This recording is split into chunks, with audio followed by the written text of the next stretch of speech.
$100 challenge to tie a dropper loop as fast as Tino Valentine. A dropper loop is a knot that we used. If most for what? For really any kind of fish, but we use it in the squid grounds, and usually the dropper loop is a weight on the bottom and a loop about 4 feet up off the bottom, and we use live squid. And the reason for that is the nest is on the sand, and if there is a squid sticking 4 feet up above the sand or these eggs where the predators come in, it's an easy target. So it's a great rig to use, and you can even reverse it and put the weight in the loop and the hook at the end and drag it along and do a halibut drift. So it's multi-functional as far as the knot. But yeah, I've been tying the knot now for 30-something years, and I remember Greg Jacobs back in the day. Yeah. We would fish the squid grounds, and then we would have a 5-mile move, and you had 30 minutes to tie up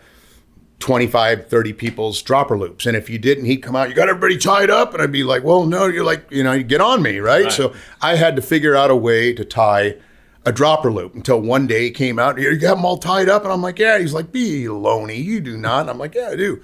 Everybody's like, did you guys help him? No, he actually did it himself. So I finally figured it out. You know what I mean? And I've tried to teach people how to do this knot, and I have to go in slow motion. And even then, people come back years later, dude, could you do that knot one more time? Maybe we can do it twice, slow motion and fast. I will. So let me ask you this. Yeah.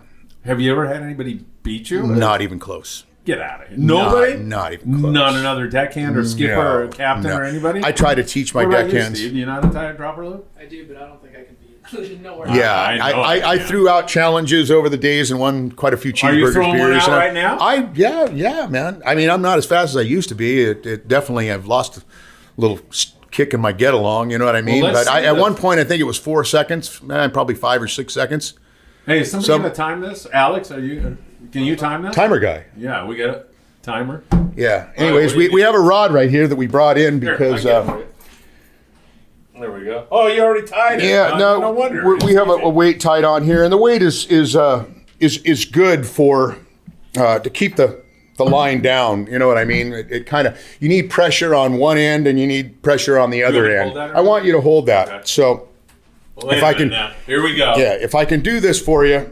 This is amazing. This is the. Are you gonna?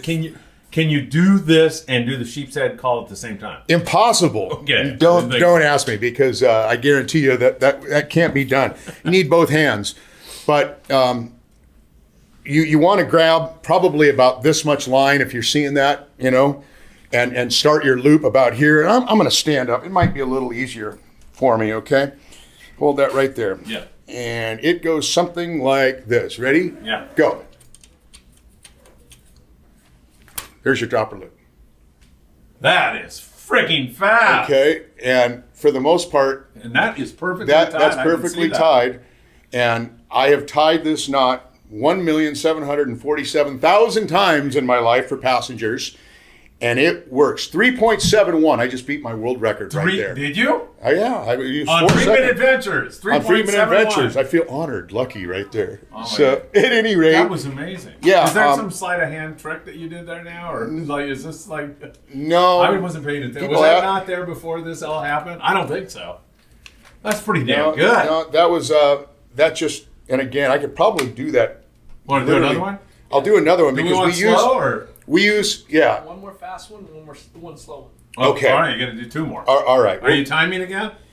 You know what? This is amazing. Do you have that pair of scissors outside? Is there a Guinness Book of World Records? I don't know, but that would be cool, wouldn't it? I don't think normal people have any idea what a dropper loop is. Guinness Book of World has just inducted a new dropper loop. Hall of Fame. All right. At any rate, let me cut this because, again, it really assists in... I guess the counterbalance or just pressure, having a weight on the bottom. We have news media here now. You may have to do that sheepshead call again. Did we get that? No, sorry. You don't want to see that, trust me. I think they would love that, actually. Oh, boy.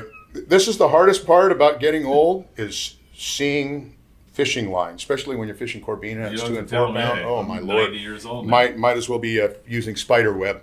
So, at any rate, you want the fast one again? Okay, we're going to see if we can beat 3.71. Ready, set, go. Dropper loop. 3.83. Oh, I almost had it. But at any rate, you get the gist. This is, again... does your sinker or your hook go there?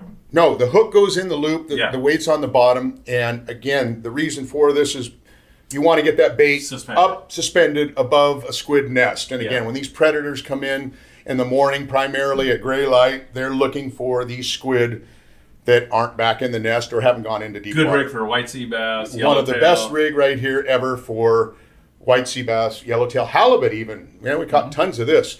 If you are using this knot, may I recommend highly using the Palomar.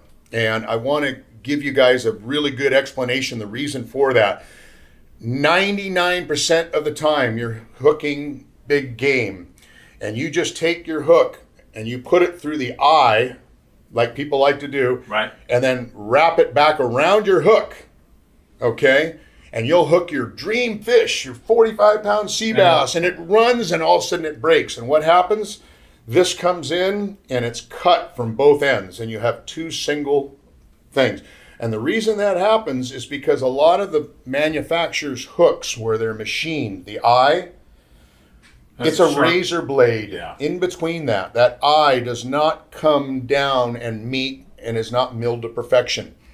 And when that you just loop it around, that line gets in that little razor blade and there's enough pressure and it just cuts this like 2 pound. Gotcha. Okay, so you want to tie a Palomar and, without having a giant hook, you basically do a knot and then go over the top of the hook, okay?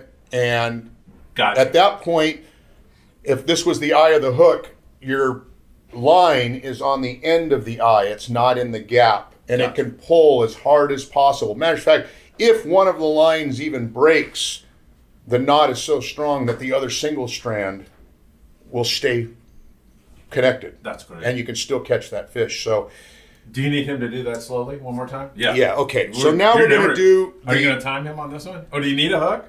You want to... I can show you, and I don't know if you want to do any form of... How are we doing on time, okay? 20 minutes. 20 minutes, yeah, okay. Good. Oh, now you're putting pressure on me. Yeah. Come on. So anyways, again, this is a ring hook, which is, probably a really good thing because it helps me see a lot easier.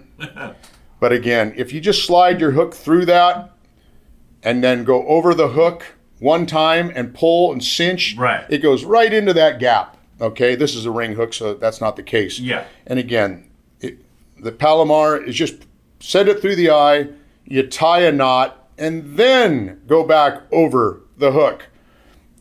Give it a little lick and pull straight down.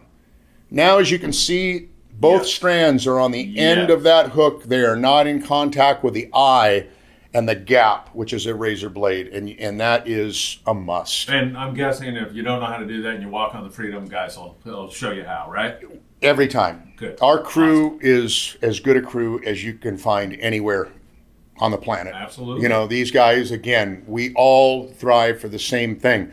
We want to make this not only a memorable experience, but we want you to come home with big bags of love, of just fillets that you'll have for the next couple of weeks and get you back out here. Absolutely. So, but again, I want everybody to learn at least one thing, and if I'm going to teach anybody anything, that would probably be I can do the slow motion one without cutting this one because it's not a speedy thing. But at any rate, pretty darn good. What you want to do is basically you want to just take the bottom line and this and create a loop. Okay, so there's your loop. Okay, you want to grab this line and the main line and you want to twirl them together.